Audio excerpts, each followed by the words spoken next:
Kapag ang katawan natin ay sumigaw. Yan, buka. Kagabi. Oh, V. Hanggang matulog.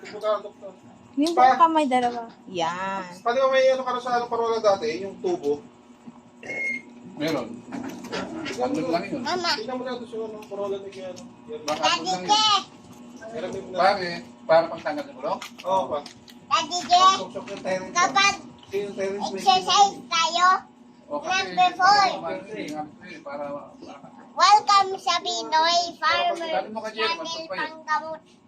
Wala, ngayon pala ako. Ako'y uuwi na Sa nga. Madulinggo, may pasok. Oh, Daddy Eh, Joe. dalhin mo na yan. Alin? Hatog na ate. Lagi sa rin? Sa baba lang kasi para yung mabigat. Ay, palang gusto yun. Ako na. Doon lang sa pasahan Mabigat sa yun? chiller. Mabigat? Wala na. Ako pag kumain ng nato. Dexter. Madali na yan. Ilan bang hotdog ang kinakain? Dexter! Ilang hotdog ang nakakain mo? Alex, ano oras bumalik ko kagabi? Ako, dalawa. Malaki tayo eh. Ikaw, maliit eh. Ako malaki. Hindi, maliit ka, isang hotdog lang. Ako, malaki, dalawa.